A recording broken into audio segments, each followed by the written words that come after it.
रायगड महाराष्ट्रासह देश विदेशातील ताज्या बातम्या पाहण्यासाठी मॅक्स इंडिया लाईव्ह चॅनलला सबस्क्राईब करा आणि बेल आयकॉन दाबायला विसरू नका. आणि ते धनंजय मुंडेंची केस उज्ज्वल निकमांची मुलगा लढवतात असं पण लढवली होती. त्यांचे वकील आहेत.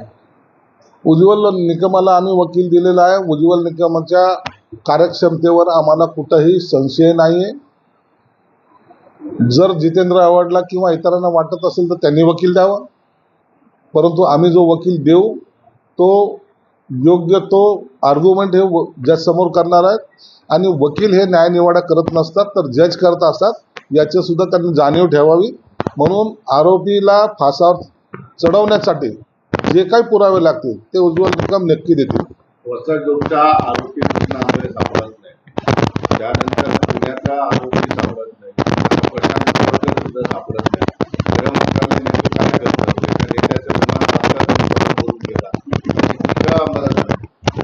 हे बघ, आता ते आरोपी का सापडले नाही ते कालही मसाजोगचा जो काही आरोपी जो करार आहे त्याच्यावर शंका उपस्थित केली, त्याचा खून तर झाला नसावा म्हणून माझी शंका आहे.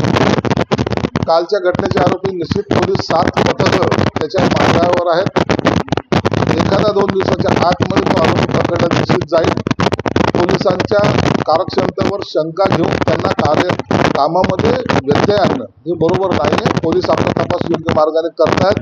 आणि मस्साजोगचा जो एक आरोपी जो फरार आहे त्याच्याबद्दलचा नेमकं आता स्टेटस काय हे खरं तर पोलीस एसपीने त्या ठिकाणी सांगितलं पाहिजे.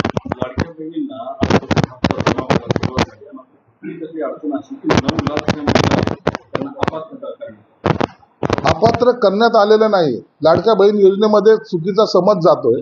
ज्यांनी तो फायदा पहिला घेतला होता, परंतु त्या सक्षम आहेत, त्या कमवत्या आहेत, म्हणून त्या लोकांनी स्वतःहून त्याच्यातून विड्रॉ झालेल्या आहेत. म्हणून हा आकडा आपल्याला दिसतोय. त्यांचं तर आम्ही आभार मानतो की त्यांनी ही योजनेचा लाभ घेण्यापासून स्वतःला रोखलंय. म्हणून आम्ही कुणाला अपात्र करण्याच्या भानगडीत पडलेलो नाही, परंतु ज्यांनी मागा घेतली तर त्यांचं आम्ही अभिनंदन करतो. आणि लाडक्या बहिणीचा ही योजना अशीच कायमस्वरूपी चालू राहील. मराठीतून त्यांनी पदव्युत्तर शिक्षण घ्यायचे काही ठाणे महापालिका त्यांना ठाणे महापालिका अतिरिक्त वेतन भरती वगैरे सगळे देईल. मराठी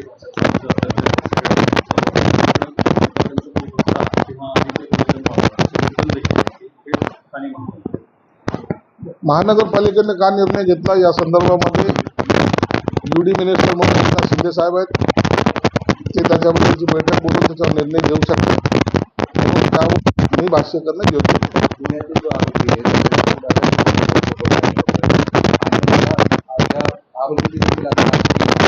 कार्यकर्त्याबरोबर अनेक लोकांचे फोटो असतात. याचा अर्थ त्याला गुन्हा करण्याचं लायसन मिळालं असं समजण्याचं काही कारण नाही. आरोपी हा आरोपी असतो. आम्ही त्याला पकडून त्याला निश्चितच जी कठोरची कठोर शिक्षा आहे ते देण्याचा प्रयत्न सरकार करणार आहे.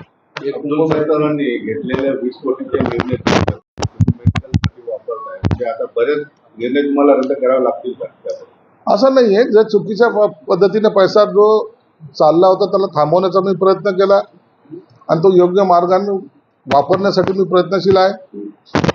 पैसा हा सरकारचा नसतो, पैसा हा जनतेचा असतो. मग जनतेचा पैसा जनतेच्या हितासाठी कसा वापरला जाईल याच्याकडे माझं लक्ष आहे. कुणाची वर कुरघोडी करण्यासाठी मी हे काम करत नाही. आता तुम्ही पाहत असाल की 5.5 कोटी रुपये मी हे पोलिसांना दिलेले आहेत. पोलिसांच्या ज्या जीप आहेत, ज्याला आपण आरोपी पकडायसाठी त्यांना त्यांच्या दबाव आणतो, त्यांच्या गाड्या 60च्या स्पीडच्या वर पळत नाहीत. मग अशा लोकांना चांगल्या जर वाहनं जर मिळाली, चांगले जर त्यांच्याकडे वाहनं जर पुरवले गेली तर आरोपीला पकडायला सुद्धा सोपं होईल.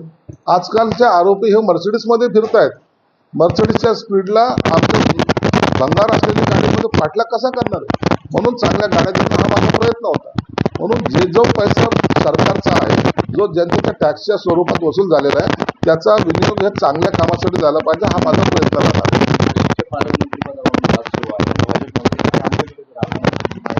याचा निर्णय या अधिवेशनामध्ये निश्चित होईल.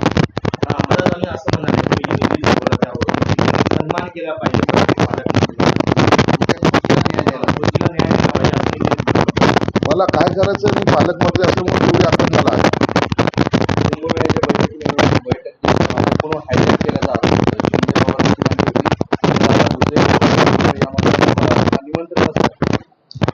कुंभमेळा हा मोठा इव्हेंट ज्याला म्हणता येईल, मोठी घटना आहे आणि यासाठी सर्वांचं सहकार्य आवश्यक आहे.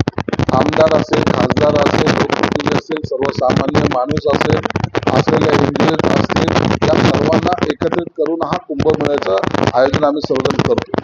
म्हणून कोणता याच्यात ना पक्ष आहे ना कोणता लोकप्रतिनिधीला डावलण्याचा तो हेतू आहे. सर्वांनी मिळून हे सामूहिकपणे करण्याचा कार्यक्रम असल्यामुळं सर्वांना बरोबर घेऊन काम केलेलं आहे.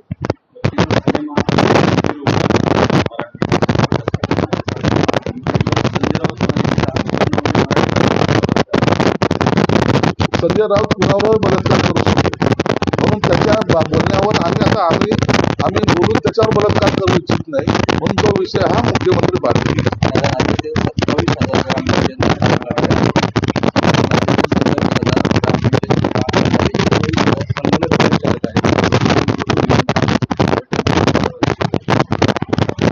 यावर तोडगा काढला जाईल.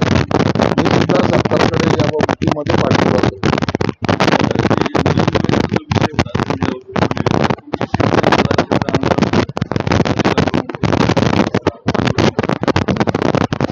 निलम गोरे केलेल्या वक्तव्याच्या विरोधात जे काही संजय राऊत किंवा त्याचे इतर लोक बोलले त्याचा निषेध म्हणून हे आंदोलन आहे. त्या ज्या पद्धतीने एका महिलेवर यांनी प्रत्यारोप केलेले त्याच्याबद्दलच आहे. जे एक महिलेबद्दल विधान काढू नये त्या पद्धतीचे विधान त्या लोकांनी काढले, त्याच्या विरोधात हे आंदोलन असल्यामुळं आम्ही त्यांनी केलेल्या विधानाचा आणि या आंदोलनाचा तसा संबंध नाही, परंतु या बाकीच्यांनी जो बोलले त्याचा निषेध म्हणून आज आंदोलन होतं.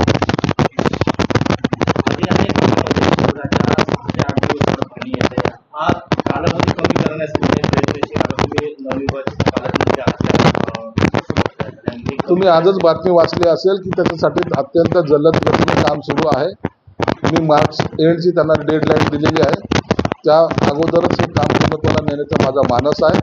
आताच आणखी 15-20 मिनिटानंतर माझ्या आयुक्ताबरोबर चर्चाही होणार आहे आणि या संदर्भामध्ये निश्चित तुम्हाला खात्रीपूर्वक सांगतो, मार्च एंडपासून पाणी वाटपाला सुरुवात होईल तर त्यावेळेला जे काही कालावधी वाढलेला आहे तो निश्चित कमी होत झालेला तुम्हाला दिसेल. चहा घ्यायचा आता जाणवलं आणखी आमचं इंटरनल राजकारण माहीत नाही आहे. त्यांनी उभाटाचं राजकारण पाहावं. आमच्याकडे कोण कुणाला काय देणार आहे हे सगळं ठरलेलं आहे, म्हणून त्याच्या प्रतीक्षा त्यांनी करावी. कोण कुणाला काय देतं आहे यापेक्षा पक्षांमधला चाललेला अंतर्गत प्रवाह जो दुसरीकडे वळतोय त्याकडे लक्ष दिलं तर बरं होईल. म्हणून नाशिकचा कुंभमेळा त्याची मुख्यमंत्री देवेंद्र फडणवीस यांनी बैठक घेतली, त्याला अजित पवार आणि एकनाथ शिंदे दोघे गैरहजर होते, त्यामुळे पुन्हा यांच्यात नाराजी असल्याची चर्चा. नाही नाही, असं काही नाही आहे. मुख्यमंत्री कधीही बैठक घेऊ शकतात, कधी कुणाला बोलवू शकतात आणि मुख्यमंत्र्यांनी घेतलेल्या बैठकीला जर उपमुख्यमंत्री गैरहजर असतील तर त्याच्याबद्दलच्या स्पष्टता त्यांनी त्यांच्याकडे दिलेली असेल. त्यांचे असलेले अनारक्षित राहिले याचा अर्थ महायुतीमध्ये काही गोंधळ आहे असं समजण्याचं काहीच कारण नाही. संतोष देशमुख हत्या प्रकरणामध्ये आज आरोपपत्र दाखल केलं जाणार आहे. जवळपास 1400 पानांचं आरोपपत्र आहे. 8 आरोपींच्या विरोधात दाखल केलं जाणार आहे. आजच्या आरोपपत्रातून हा गुन्हा आणि सगळं प्रकरण समोर येणार आहे. महत्वाचा पाय म्हणजे हे 2 महिन्याच्या आतमध्ये हे सगळं आरोपपत्र 2.5 महिन्यामध्ये दाखवलं. संतोष देशमुख हत्या प्रकरणात पहिल्या दिवसापासून सरकारची भूमिका ही कडक राहिलेली आहे.